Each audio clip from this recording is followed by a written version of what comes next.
Welcome to the story summary section of the League videos. I had the rules and intros before this, so please go watch those. I reused this template just because I like this picture that I took. This is pretty much me going through the stories that people are going to be rooting for, hopefully rooting for, because I think it'll be pretty nice and pretty cool. Who's gonna talk about my stories if I don't talk about them? But it's pretty much just summary, inspirations, and some other things. Let's get into it. Disclaimer though, most, if not all of my stories take place in fantasy worlds similar or different from ours, never actually ours. Also, important characters have names while extras have names of states or cities except Dakota. For the first half of that, I'm an action fantasy guy, so most of my stories do not take place in the real world. I also don't want to do research, so I just say, hey, fuck it. It's similar, it's adjacent, parallels, some shit. If you want realism, if you want me to talk about Michigan or Georgia, I'm sorry, that's not what I do. For the second half, I thought it would be a tidbit to add because I started using the names of states and cities for extras who don't really matter, so they might die off or never come back, but it would feel wrong if they didn't fucking have a name, so I just went with names and cities. Dakota is a character from Units who I made before this rule, so just as a little disclaimer.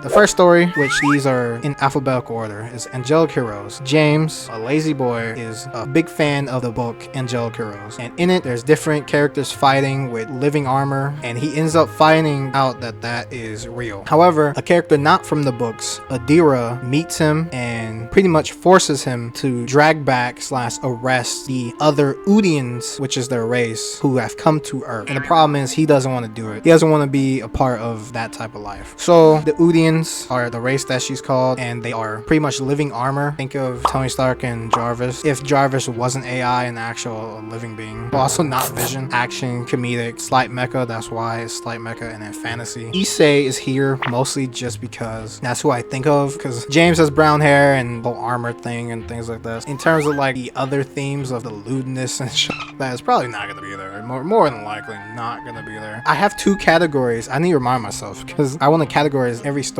from this point on. I call my stories either serious stories or fuck around stories. Angelic Heroes is more leaning towards the serious stories. It's not fully serious, but it's not as serious as some other future stories. But it's also not around, which around means I'm not thinking too much. I'm having a good time. A lot of shit doesn't matter as much as the more serious stories.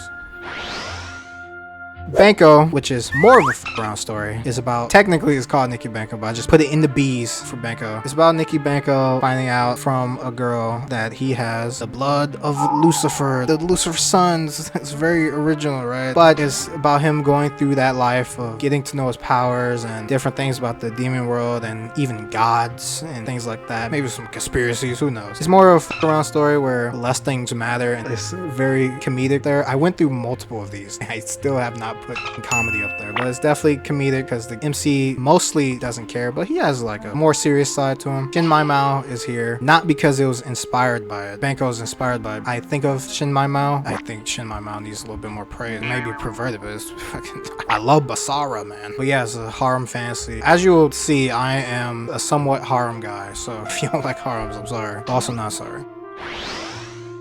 Border Patrol, I think the best way to explain this one is the game on the bottom left, which is called Mirror 2 Project X. I played it from the first story. I thought it would be like a continuous storyline of this guy who interrogates these different monster girls who come through these portals from different realms, and it'll be like a harem and comedy / live, whatever. I thought it would be more like that, and it didn't go there. It was just random f***ing stories. Like the next one was like in a desert, some forest or whatever, or it was like a crazy Chinese world or some I don't know. It was weird, but I thought it would follow the first story, and that's why I got the idea for Border Patrol of just this team interrogating these women and other creatures who come through the portals. It's more of a f*** around slice of life, which I should have added. Monster Girls comedic, a little bit of harem in there. The pink hair is Generosa, the captain of the main character's squad, who his name is Narse. And Frace is the first monster girl who comes over. She is an ice queen, fully made of ice. When she melts, she fucking like pretty much turns younger and things like that. She's the ruler of a kingdom, but she also doesn't want to be. Kind of like Pina Colada from Gate. Brawl Institution is about a boy named Anthony Beckons who wants to join the Brawl Institution, and he has a lot of fun in doing so because he's very energetic and pretty much wants to be a fighter. There's really no buts or anything like that. It's just like a slice of life. Some problems come around which are kind of weird. If it's a story where it focuses on not just him but his group of friends, so they go through their own little problems and things like that. For example, one of them, Riley Styles, is like top 3 in his state. He becomes friends with her and she has her own problems, things like that. Very chill. It's pretty much like in the middle, or not, I wouldn't say in the middle, it's more of a flip around. When I came up with this in high school, I thought it was my best written story at the time because every time I came back to it I laughed and I loved the interactions with it and things like that. At this point it needs some tweaking, especially with the how the Brawl Institution works, but for the most part it's pretty decent, I feel like. Iki Tosin is only here just because I couldn't find anything else. Maybe I could have brought Bento or some shit, but every time I see fucking Iki Tosin, it just seems like it's random fights. I know that it more than likely has its own story, but I never watched it, but it feels like random fights.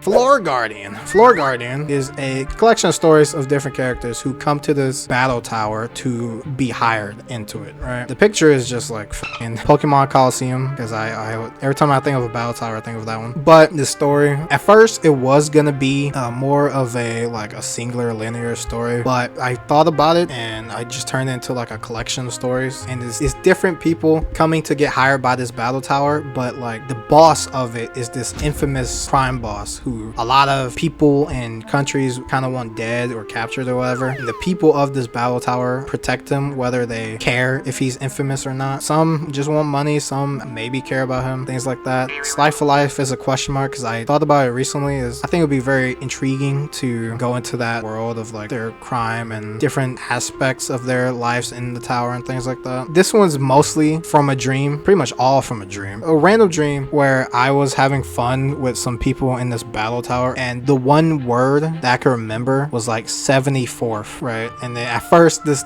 story was called 74th Floor Guardian, and it's gonna be about Connor, who's the 74th Floor Guardian, things like that, but it's just a collection of stories.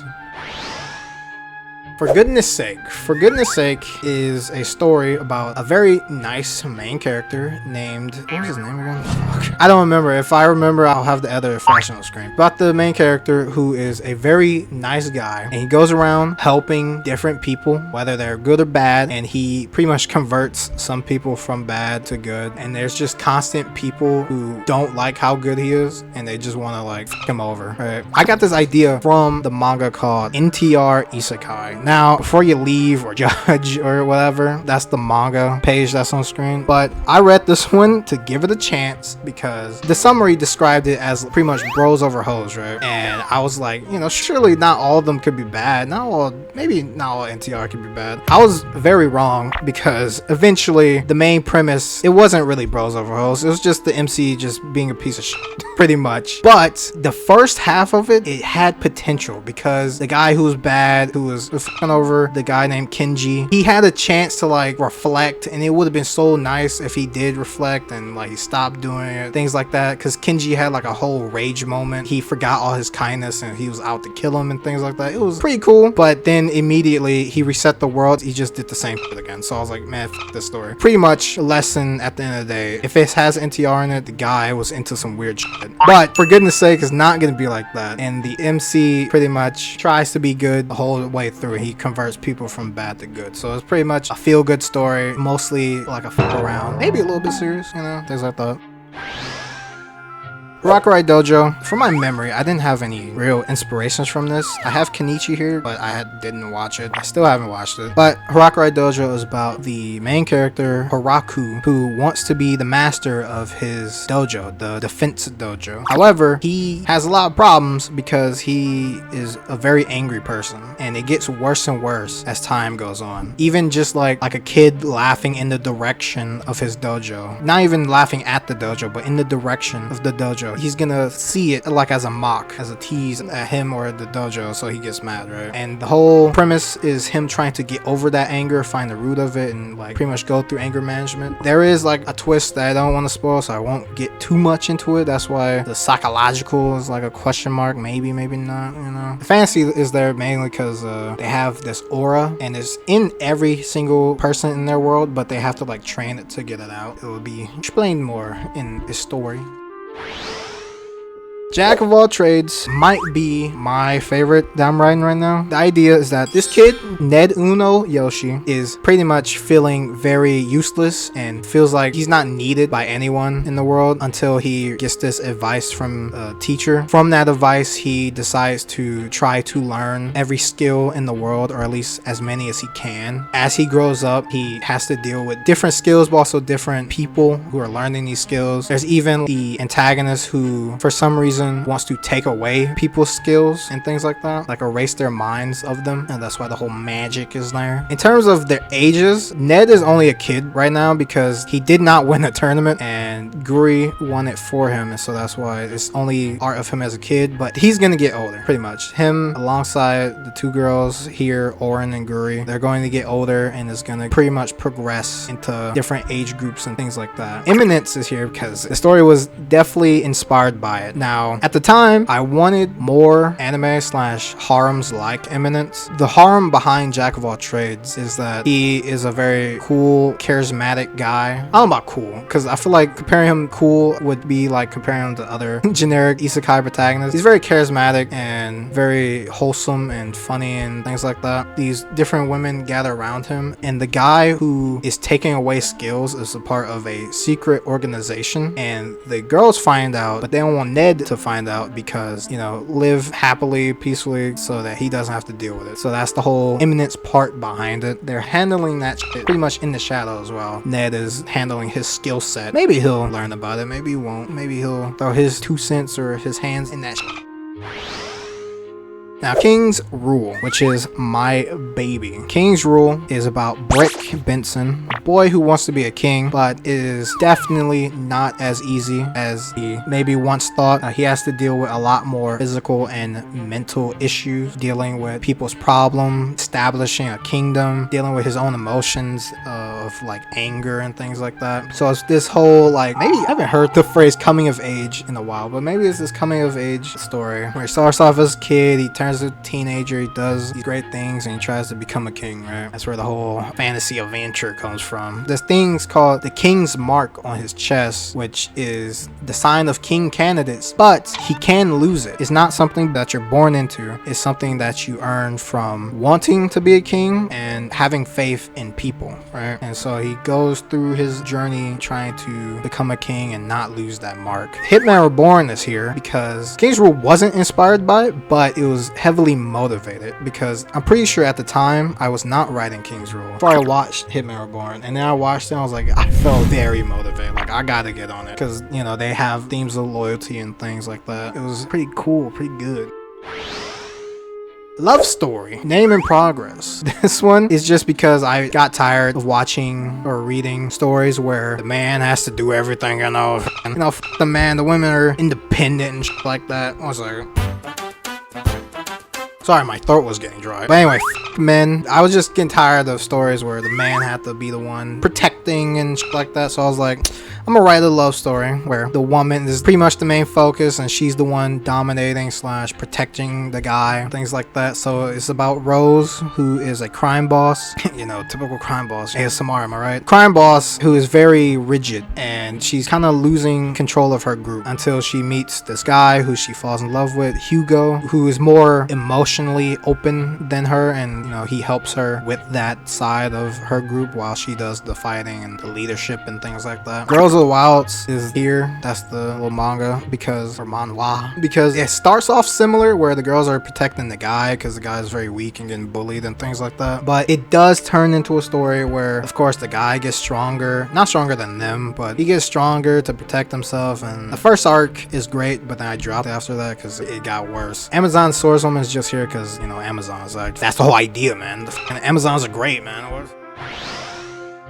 Modern day, name in progress. A collection of stories of like, I guess, collection of scenarios that could happen in real life, but the people have powers. Pretty much an exaggerated in modern day situations. It was heavily inspired by, I mean, it was multiple things that I've heard throughout life, but this with the Drake and Kendrick beef, it definitely got me motivated to write it more because I love the JJK art of this. It was so good, so funny. It just got me on that. Like, for example, the first story is between two characters named A1 and Alpha, and they're settling some where one character may not be what he pretends to be, but then the other is like calling him out / setting him straight because he's like a merc or some shit. The Smitty videos here is because that also helped the idea of this because Smitty, especially in the animations, he has like the whole prediction power and things like that, and Cryos, the other icy guy, has like ice powers or something, and I thought, you know, it was pretty cool. It helped the idea of people with powers in modern day and things like that. That's the whole idea of it, but it's a collection of scenarios and stories about them.